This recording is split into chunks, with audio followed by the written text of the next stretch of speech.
Hola a todos y bienvenidos a nuestro canal de YouTube. Hi everyone and welcome to our YouTube channel. Alright, so in this video of ours we'll learn three things. What are those? First of all, the concept of muy, bastante y poco. Okay. For the second thing we'll learn por y para, the difference between por y para, but the basic one. Actually por and para is an enormous topic and it's a bit confusing too, but for now, like for the beginners, we'll only learn the basic difference between por and para. Okay. And now for the third thing, we'll learn the difference between porque and porque. Okay. So now we'll begin the video.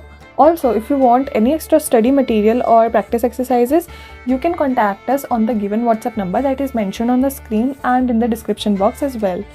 Also, if you want any other Spanish private classes, then also you can contact us on the same given number. Alright, so now let's begin the video. Alright, so now we'll begin up with the concept of muy, bastante y poco. What is muy? Muy is very much.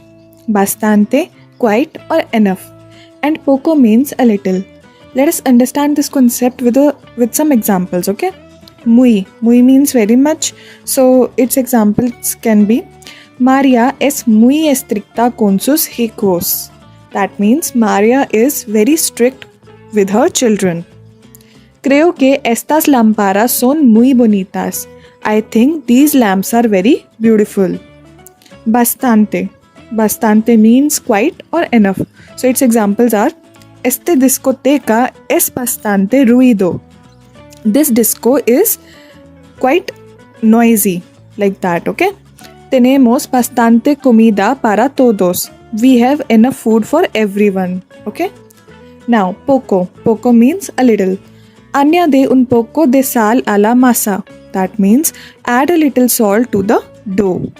Or, puedo conseguir un poco de agua? Can I have a little bit water? Like that, okay? Now, muy generally comes with two adjectives. And what are those? Muy bien y muy mal. That means very good or very bad. Okay. So how do we use it? Let's understand with some examples again. Muy bien. Hablas español muy bien. You speak very nice Spanish. Okay. Bailas muy bien. You dance very well. In that sense. Okay. And muy mal. What are its examples? Canto muy mal. I sing very bad. La calidad de este papel es muy mal. The quality of this paper is very bad. Like that, okay? Now, bastante also comes with these two adjectives. Bastante bien y bastante mal. Leo en español bastante bien. I read in Spanish quite well. Sabes francés bastante bien. You know French very well. Bastante mal. Mis habilidades sociales son bastante mal. My social skills are quite bad. My social skills are quite bad. Esta vez los puntajes de mis exámenes son bastante malos. This time, my grades of the exams are quite bad. Like that, okay? Now, un poco. Un poco doesn't carry these adjectives. So, it's simply comprendo un poco el coreano. I understand Korean a little bit. Or sé nadar un poco. I know swimming a little bit. Like that, okay? Now, to understand this concept a little bit more, we'll do some exercises. Alright? So, in this first exercise, what you need to do is ¿Cómo haces estas cosas? Escribe frases usando las expresiones muy bien, bien, mal y muy mal. So, what you guys have to do is with these words, you have to frame some sentences using these adjectives. That is muy mal, muy bien, bien, and so on. Okay? So all you have to do is just frame the sentences using these words and muy bien, etc. Okay? So I'll display the answers which I have written according to me. But of course, it's an open question, so your answers will be different from mine, and hence you can just comment them below for us to review. Alright? And for the basic structures, you can actually check our answers as well. So once you've done the exercise, you can pause the video and your answers will be displayed in tres, dos y uno. Alright? Now, let's move on to other topic, that is the difference between porque y porque. Now, porque, when I say it a little bit, in an interrogative way, like porque, ¿qué pasó? Like that.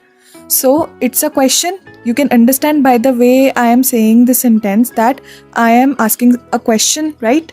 So, porque, when there is a gap between por and que and there is this tilde on que, then it is a question, okay? We use it for the question why. We use it for the question why. For example, ¿por qué estás triste? Why are you sad? Like that, okay? Now, another concept is that porque always comes with verbo conjugado. Verbo conjugado, okay? Now, what is verbo conjugado?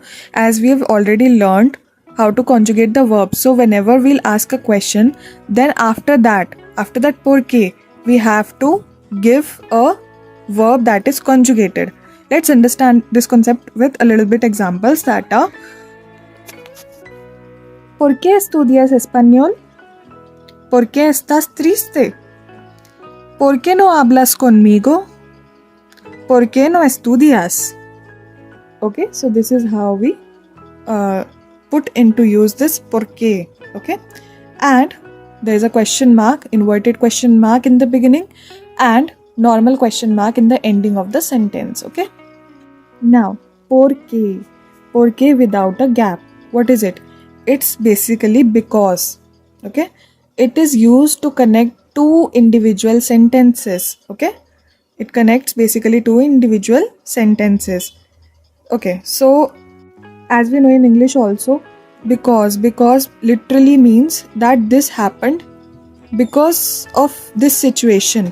So it gives the cause of the situation, right? In the same way, porque also gives the cause of the situation. Alright, let's understand it with some examples. Suppose that I have two individual sentences, voy al parque and me gusta caminar sobre el pasto. Okay, these are two individual sentences. Now if I want to join these sentences, okay, then it becomes me voy al parque porque me gusta caminar sobre el pasto. Now what did it become? I go to the park because I like to walk on the grass. Like that, okay? Amo leer libro y me toman en un mundo de fantasía. That means I love reading books and they take me to a world of fantasy. Now I have to join these two sentences. How will it be? Amo leer libro porque me toman en un mundo de fantasía. I read books because they take me to the world of fantasy. Like that, okay? What else? Estudio español porque quiero vivir en España. I study Spanish because I want to live in Spain. Like that, alright? Now we'll understand another concept, that is por y para. And as I've already told in the beginning of the video, that this concept is very complex and is very hard. Okay, so we are just learning a bit basic one, like basic knowledge we are having about this concept as of now, because it is necessary for us to use these two while framing the sentences. That is why we are only learning for now how do we basically put them into use if we are a beginner and we are framing small sentences, okay? So for now, you can understand that por comes with sustantivo. Por más sustantivo basically, okay? Now, por is basically for and para is also for, okay? These two means for. Like in English, I do this for you, or I bought some gifts for my mother, like that, okay? So this for is basically por and para. Now how do we differentiate if I have to use por or para? So for that, we have to understand first of all that while framing the sentences, por always comes with sustantivo, that is por always comes with nouns. Let's understand with some examples. Estudio español por mi trabajo. Now here, I learned Spanish for my work. So my work is basically sustantivo or noun, right? like that. Estoy loco por ti. Estoy loco por ti, like I am mad for you. So you becomes again my sustantivo. Now para, okay? Para always comes with infinitivo. Para comes with infinitivo. Okay, what are infinitivo? As we've already learned in the earlier videos that infinitivo are unconjugated verb or verb in its original form, right? So let's understand this again with some examples. Estudio español para viajar a España. I study Spanish for traveling to Spain. Now you can see viajar is unconjugated verb or infinitivo. So like that we use para. Voy a ir a la biblioteca para comprar unos libros. I go to the library to buy some books, like that. Habla para practicar el idioma. Speak for practicing the language, like that, okay? Now to understand this concept a little bit more, we'll do some exercises. Alright, so in the first exercise, as you can see that there are these sentences and you have to fill these sentences, the blanks in these sentences with porque, para y por, okay? So once you've done this exercise, your answers will be displayed in 3, 2 y 1, okay? So let us go through with these sentences. ¿Por qué no vienes a la fiesta? Why don't you come to the party? Okay, like that. So this is a question and we know whenever we have question then we'll use porque because it is interrogative, okay? ¿Por qué no empiezas el trabajo? Why don't you start the work? Like that. Tomo clases extra porque quiero buenas notas. I take classes because I want good grades, okay? ¿Por qué estás entusiasmado? Now here the catch is I didn't put the question mark just to see if you can get that which porque do we have to use here, okay? So it's a sentence basically and you have to put question mark, keep that in mind, okay? ¿Por qué estás entusiasmado? That means why are you excited, okay? Me encanta hacer cupcakes para comer con mi hermano. Now comer is infinitivo, so what will we use? Para, right? So I love making cupcakes for eating with my brother, okay? Like that. Quiero ir a España para viajar. I want to go to Spain for traveling.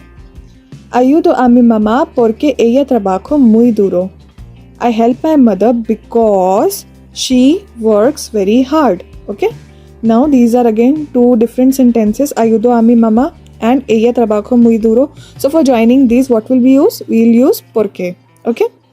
Now, again question. ¿Por qué no estás hablando? Why are you not speaking? Mi mamá me dio dinero por mi vestido. Mi vestido es sustantivo, so we will use por here, okay? Now, ¿por qué eres tan inocente?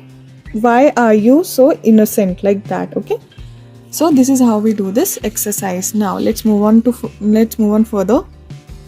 Alright, so in this exercise, as you can read the heading, todas estas personas estudian español. ¿Por qué creéis que lo hacen? Okay, so all these persons basically study Spanish. Now you have to see these images and judge that why do they study Spanish, alright? So below you have the options like para leer en español, por su trabajo, okay? So by judging from the images, you have to actually write the names or give numbers of their names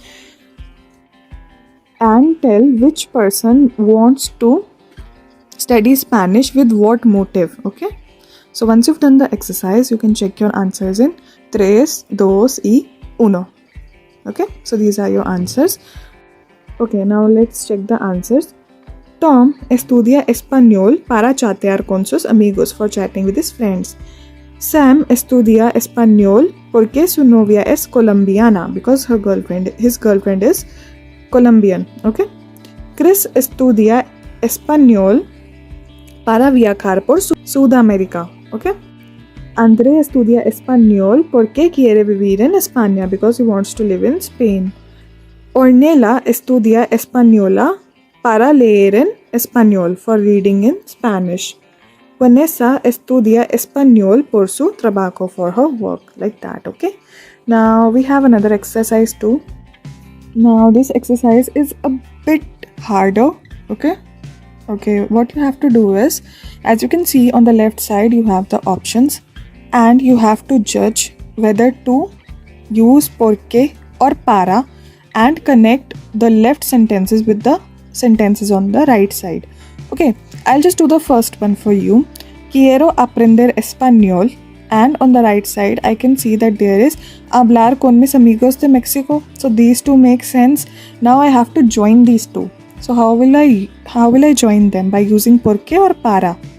I will use para because quiero aprender español for talking to my amigos de Mexico, for talking to my friends of Mexico. So for we use para, and therefore I'll use para, like that. Okay, so just do all these sentences, and once you've done it, your answers will be displayed in 3, 2 y 1. Okay, so if you have any doubt in these exercises, you can just comment us below. So yeah, this was it for today's video. Thank you for watching the video till now. I hope that you really liked it. If you have any doubts, you can comment us in the comment section below. Don't forget to hit the bell icon and like, share and subscribe our channel. Alright, now see you in the next video. Adios amigos, ciao.